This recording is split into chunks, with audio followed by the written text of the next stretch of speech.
اگر ہمیں کوئی شخص کہتا ہے کہ شب برات کو اٹھ کے نفل نہ پڑھو، تو بھائی نفل ہم نے پڑھنے اللہ کی رضا کے لیے، ہمیں کسی بندے سے ڈگری لینے کی ضرورت نہیں، نہ تو ہمارے اور رب کے درمیان معاذ اللہ کوئی وسیلہ ہے کہ تو کہے گا تو پڑھیں گے، جب دل کرے گا پڑھیں گے، اور جتنے دل کرے گا پڑھیں گے۔ ہم تو نفل کہہ رہے ہیں اس کو، ہم نے کب کہا ہے ضروری ہے جو عشاء پڑھ کے سو جائے فجر تک سویا رہے، ہم اس کو گناہگار نہیں کہہ رہے، لیکن یہ ضرور کہیں گے کہ گولڈن چانس مس کر دیا اس نے، چانس مس کیا ہے، یہ تو اللہ کی رحمت کا موقع تھا۔ حضرت سیدہ عائشہ صدیقہ رضی اللہ تعالی عنہ ارشاد فرماتی ہیں کہ شعبان کی 15ویں رات تھی، یعنی شب برات کی رات، فرماتی ہیں شعبان کی 15ویں رات تھی، میں نے اچانک نظر ڈالی تو حضور میرے بستر میں تھے، پھر میری نظر پڑی تو حضور نہیں تھے، میرے دل میں گمان آیا، خیال آیا کہ شاید کسی اور زوجہ کی طرف حضور کا میلان طبع ہو گیا ہو، وہاں تشریف لے گئے ہوں۔ فرماتی میں اٹھی باہر گئی تو نبی کریم علیہ السلام جنت البقیع میں تھے، قریب ایک جگہ پہ حضور دعائیں مانگ رہے تھے۔ فرماتے میں گیا تو حضور فرمانے لگے ابو بکر کی بیٹی تو نے کیا گمان کیا کہ اللہ کا رسول تیری حق تلفی کرے گا؟ عرض کی حضور آپ مالک ہیں، کہیں اور جانا چاہیں تو میری طرف سے پابندی نہیں۔ کہتی ہے وہاں کھڑے کھڑے میرے رسول کریم نے بیان فرمایا، یہ ترمذی کے لفظ ہیں، حضور نے فرمایا عائشہ یہ شعبان کی 15ویں رات ہے، مدینے میں سب سے زیادہ بکریاں بنو کلب کا قبیلہ پالتا تھا، فرمایا آج کی رات بنو کلب کے قبیلے کی بکریوں کی تعداد کے مطابق اللہ میری امت کے لوگوں کی بخشش فرما دے گا۔ یہ وہ رات ہے۔ جناب عائشہ صدیقہ رضی اللہ تعالی عنہ نے بات رات کو سنی تنہائی میں، نبی پاک سے رات کو تنہائی میں حضور سے سنی، سویرے جناب عائشہ نے کل امت کو بتائی۔ اگر یہ بات اہمیت والی نہ ہوتی تو بی بی صاحبہ آگے روایت کرتی، یہ کتابوں میں آتی، یہ لوگوں کو بتاتی۔ حضرت عائشہ نے روایت کیا اور مولا علی شیر خدا نے تو کھل کے کہا، ابن ماجہ میں حضرت علی سے پیار کرنے والوں کے لیے الگ عنوان، مولا علی نے کھل کے فرمایا شعبان کی 15ویں رات کو رات عبادت کرنا اور سویرے روزہ رکھنا۔ حضرت علی کا لفظ بائی نے ہی سیاستہ میں رات کو عبادت کرنا، دن کو روزہ رکھنا۔ ویسے تو رب کریم ہر روز تہجد کے وقت پہلے آسمان پر نزول اجلال فرماتا ہے اور لوگوں کو فرماتا ہے کوئی بخشش مانگنے والا؟ اور فرمایا ہر روز تہجد کے وقت یہ اعلان ہوتا ہے، پر شب برات کو نا شروع رات سے یہ اعلان شروع ہو جاتا ہے۔ ادھر دیکھو میری طرف، مغرب سے اعلان شروع ہو جائے گا۔ اللہ کرے آپ کو سمجھ آئے، اللہ کرے آپ کو۔ اور بھائی یہاں بار لوٹ سیل لگ جائے، یہاں ابھی سیل لگ جائے، 5000 والا جوڑا 1500 میں، تو رش ختم ہوگا۔ اور بھائی اگر یہ لگ جائے، چلو یہ تو دور کی بات ہے نا، ہم تو لنگر والے لوگ ہیں، اگر لنگر کا اعلان ہو جائے کہ بڑا تگڑا ہے، بڑا تگڑا، ہمارے ہاں تو شادی کی روٹی کھلتی ہے تو لوگ آخری روٹی سمجھ کے کھاتے ہیں، شاید اللہ ماشاءاللہ یہ آخری ہے، اس کے بعد نہ ملے گی۔ جب اعلان ہوتا ہے اور دعوت ہوتی ہے کہ کھلا ہے جی کھاؤ، کیا حشر ہوتا ہے، کیا انداز ہے۔ مولا علی شیر خدا حدیث روایت کرتے ہیں، رنگ کیا ہے؟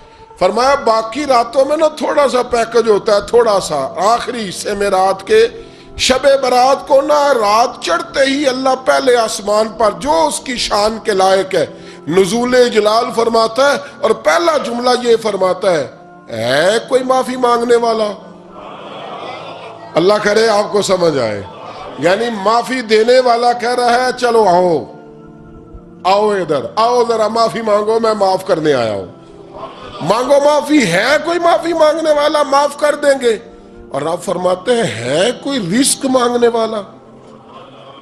وہ جو بڑی درخواستیں دیتے پھرتے ہیں نا مختلف اداروں میں، وہ ایک درخواست نا کل شب برات والی رات بھی دے۔ اللہ کرے آپ کو سمجھ آئے۔ وہ جو کہتے ہیں نا بڑی بڑی کمپنیوں میں نے اپلیکیشن جمع کرائی ہے تو کہیں کام نہیں بن رہا تو نسخہ دے رہا ہوں، ایک ایپلیکیشن کل رات بھی جمع کراؤ انشاءاللہ کام بن جائے گا۔ اور میں نہیں کہہ رہا، مولا علی شیر خدا فرما رہے ہیں، اور وہ خود نہیں فرما رہے، وہ نبی پاک کا فرمان نقل کر رہے ہیں۔ اور وہ رسول اللہ صلی اللہ علیہ وسلم کی بات نہیں بیان کر رہے، وہ کہتے ہیں رب فرماتا ہے کوئی روزی مانگنے والا؟ سارے سیٹھوں، نوابوں، جاگیرداروں کے پاس جا جا کے تھک گئے ہو، ایک دن میرے کہنے پر، ایک رات، ایک دیہڑی ذرا شب برات والی لگا کے تو دیکھو، پر شرط یہ ہے کہ یقین کامل ہو، ارادہ یہ، مطلب اللہ معاف کرے، آپ نے ناراض نہیں ہونا، لیکن وہ ماحول اس طرح کا ہے کہ شب برات کو ایک دو ساتھی کو کہا رات کو عبادت کر کہتے جی وہ تو ٹھیک ہے پر سویرے چھٹی نہیں، کام کرنا ہے۔ یعنی رب کہہ رہا ہے کہ تو آ جا شب برات کی رات، جو مانگے گا وہ تجھے، لیکن یہ ادھر نہیں توجہ کر رہا، یہ کہتا ہے سویرے 10 بجے دکان نہ کھلی تو مشکل ہو جائے گی، دفتر نہ گیا تو حالات، آپ دیکھیں ذرا، اب جب یقین اس طرح کا ہو تو پھر تو بھائی ساری زندگی اداروں میں درخواستیں دینی ہیں، پھر آپ جیسا آپ کا مزاج ہوگا، اللہ تعالیٰ تو بندے کے گمان کے قریب ہے۔ تو میرے رسول پاک علیہ السلام نے ہمیں یہ میسج دیا، پیغام دیا، فرمائے اس رات جو اولاد مانگے گا رب اسے بھی عطا فرمائے گا، اس رات جو اللہ سے بخشش مانگے گا اللہ اسے بھی دے گا، اس رات جو رب کریم سے عزت مانگے گا اللہ اسے بھی عطا کرے گا۔ شارحین نے لکھا اس رات جو رب سے پردہ پوشی مانگے گا اللہ اسے پردہ پوشی بھی عطا کرے گا، جو جنت کا سوالی ہوگا رب اپنے فضل سے عطا فرمائے گا۔ کوشش فرمائیں، کوشش فرمائیں۔ 10 محرم کو ہمارے ہاں لوگ جاتے ہیں قبرستان، وہ کسی حدیث سے ثابت نہیں، میں منع نہیں کر رہا، جائیں، 9 محرم کو جائیں، 10 کو جائیں، 11 کو جائیں، 8 کو جائیں، سفر میں جائیں، ربیع الاول میں جائیں، قبرستان میں جب بھی جائیں، منع نہیں ہے، لیکن شب برات والی رات تو خود رسول کریم گئے ہیں نا قبرستان۔ اب جو بات میں نے سمجھانی ہے اس کو سمجھیں، نبی پاک کی والدہ کا مزار نہیں ہے وہاں جنت البقیع میں، حضور کے کو بھائی بہن، حضور کیا کرنے گئے؟ امت کی بخشش کے لیے گئے۔ شب برات کی رات لالچی نہ بنے کہ صرف میں نے اپنے لیے روزی مانگنی ہے، کل امت کے لیے مانگے، رب کریم سے مانگے، اپنے بھائی کے لیے مانگے، اپنی بہن کے لیے مانگے، اپنے بیٹے کے لیے مانگے، اپنی بیٹی کے لیے مانگے، اللہ کریم سے۔ یہ مانگنے کی رات ہے۔ پچھلی راتی رحمت رب دی کرے بلند آوازہ، بخشش منگن وارے کارن کھلا جے دروازہ، آئیں اللہ کی بارگاہ میں اس رات کو کھل کے دعا مانگیں۔ قبرستانوں میں نہ کچھ قبریں ایسی ہیں کہ جو بتاتی ہیں کہ سالوں بیت گئے ہیں کوئی آیا نہیں، کچھ قبریں بتاتی ہیں، اور کچھ بڑے قبرستان بڑے شہروں میں ایسے بھی ہیں کہ جن کا گورکن کہتا ہے کہ مجھے کمیٹی نے کہہ دیا ہے جہاں 4-5 سال کوئی نہ آئے وہاں نئی قبر بنا دیا کرو، وہاں نئی قبر بن جاتی ہے معاذ اللہ۔ او بھائی کچھ ہیں ایسے، کچھ ہیں، یہ جائیں نا اکبر بادشاہ یہاں لیٹا ہے لاہور میں، تو شعر لکھا ہوا ہے، بر مزارے ماں غریباں نے گلے پروانہ سوزز نے صدائے بلبلے، فارسی کا مقولہ لکھا ہے اس کی قبر پہ، کہتا ہے میں وہ غریب ہوں، اعلیٰ بادشاہ ہے مقبرے میں لیٹا ہے، کہتا ہے میں وہ غریب ہوں کہ نہ یہاں کوئی پروانہ آتا ہے نہ بلبل آ کے گیت گاتی، کوئی آتا ہی نہیں، کوئی فاتحہ نہیں پڑھتا، کوئی فاتحہ نہیں پڑھتا۔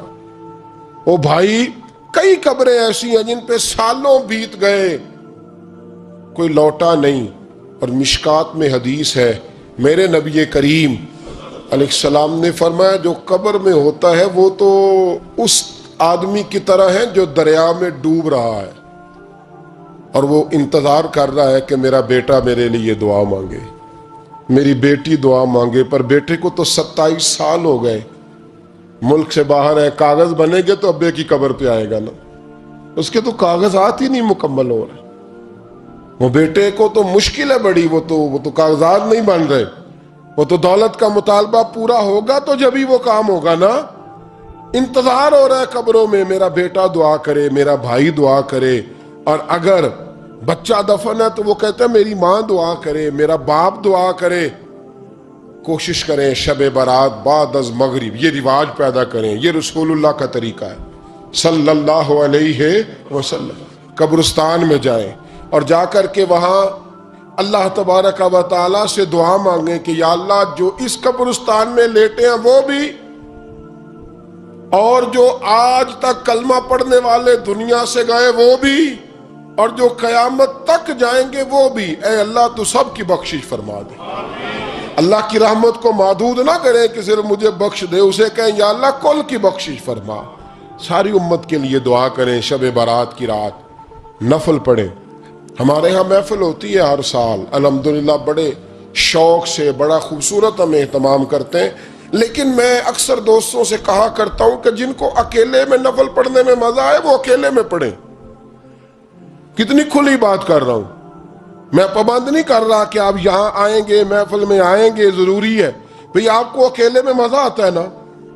کچھ لوگ تنہائی میں ہو تو دل زیادہ لگتا ہے، وہ تنہائی میں کریں اللہ اللہ کوئی حرج نہیں، لیکن کچھ ایسے ہیں کہ نعت سنتے ہیں تو دل نرم ہوتا ہے، تقریر سنتے ہیں تو دل نرم ہوتا ہے، تو جن کا اس طرح نرم ہوتا ہے وہ مسجد میں آئے، بات سنیں۔